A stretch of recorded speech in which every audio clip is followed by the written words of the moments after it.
Hey Bulldogs, again, as you can see, we got Bucky McMillan here. Wanted to give you an update. Bucky, how you doing, man? Good to see you again. Doing good, man. Yeah, Glad man. to be back. Yeah, man. Well, know you've been working hard, traveling, recruiting, doing all kind of things, fundraising, and getting this program back to a good start again for this upcoming season. So if you could, give us an update, man. How are things going? How's the team looking? Just give us kind of a recap of your summer so far, man. It's been good. We had our guys here all of June. Yeah.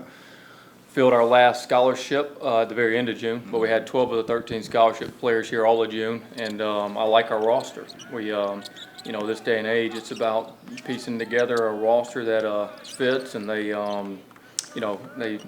have strengths, they have weaknesses, but you hope that they can complement each other, and that's what I think we have, and I think we have a roster that can compete for the SoCon again. Hey, that's awesome, man. We've been watching them work. They've been in the gym. They're putting in work, and certainly see that. Really wanted to just really give you an update and reiterate something that we've talked to you guys about, just the need of support around our program. Bucky, I know we've had many conversations, and want to first off thank you all that have already supported our Top 25 program. That has been tremendous. Certainly appreciate all of the support that you've been giving through Bulldog Club and things like that as well. But just wanted to make sure that we continue to press this message home.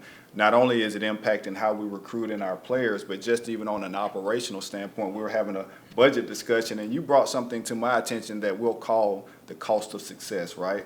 So just the challenge of how we used to be able to go out and get a guaranteed game and somebody be willing to play us, and they're no longer willing to do that. You're on what you call an X list or do not play list. So give them a little update as far as what that challenge means for us and how we're trying to navigate that. Man. Yeah, so essentially what used to happen, a lot of fundraising for your program came from guarantee games. Mm-hmm. You're going to go play a Power 5 school, they're going to pay you X number of dollars to come play them. And it was easy when if your net ranking wasn't extremely high. But our net ranking got up, in the 50s last year at one point. And so now when we're looking to get games and to be bought, it was difficult the previous 2 years. It's almost impossible right now because we're on a lot of teams' do not play list. We're pretty much on everyone's do not play list. And so what that means is the support that we had to go play those games and get money and get compensated to support our program, those opportunities aren't there. That's what you said, the cost of success. Guess what? No one's paying Gonzaga anymore to come play them. That doesn't happen. So what does that mean? Is that when you are successful, it means that you're not going to get those same guarantee games. You're not going to get that same money. So how do you support our program? How can this program be supported? Is we have to have people come together and understand that our program is moving in a positive direction. That's right. But we have to have resources, and we have to have our donors step up, because without it, it'd be impossible to maintain any success here. And that's just talking about supporting the program in ways that our budget needs to travel, to stay in hotels, to feed the players. And we're talking about just basic stuff. Now, when you also are successful, though, in a completely different category, in the day and age of the transfer portal, you're going to have your players be so marketable because you've been successful for other teams with the transfer portal and NIL opportunities. They're going to be there. And we don't like losing our players. We would love to have our players come to Sanford, never leave Sanford, be a part of Sanford, but we want to be able to provide as many opportunities for our players as possible. And we want to keep attracting great players. Right. So when you have the success that we've had, you've done it because you've had good players and good personnel. We've had great coaches in our program. We want to continue that. And we need the support of everyone if that's going to continue. And I'll be the first to say it. Without that support, it's impossible. That's fair. It's impossible. We don't need, we can. People come to the games because of a great product that's on the floor, and they're great supporters of Sanford.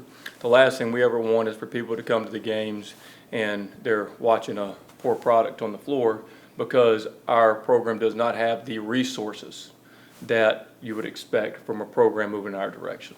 Well, there you have it again, just really tangible. As you were mentioning it, I was thinking back through the tournament and the post-game interviews and how Bill Self and his players were saying, I don't ever want to see Bucky again, right? I don't ever see Bucky ball again. And that's a reality for us, as far as people are not going to pay us to come whoop them.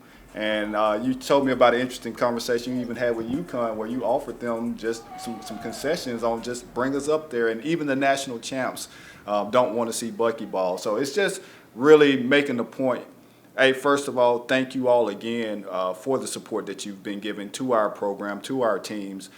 This is a special moment, though. We're trying to build and continue on the success that we've had. Everybody felt that energy. We still feel that energy, but it does take resources. And again, with the challenges that we now have, we certainly wanted to, again, come back in front of you. Thank you for our coach taking time to spend a few minutes talking through this with us. I think it's important that you hear directly from him on things that his program needs. So we appreciate not only what you do, but Coach, I appreciate you being able to communicate with our folks. Let us know what the deal is, and I'm sure we'll all step up and continue to step up to make sure we have the resources and the infrastructure built to not only have a sustainable program, but to keep climbing. Top 25 is the goal. Top 25 is the mission. The NCAA tournament is the target. And so for all of that, it does take financial support. So we appreciate you in advance. Anything else you got for the I just Bulldog want Nation? to just thank the Bulldog Nation for all the support. I think you're going to enjoy watching this team play. And let's just keep it going. Look forward to seeing everybody soon. We'll be here before we know it. Go Bulldogs. Go Bulldogs. Thank you.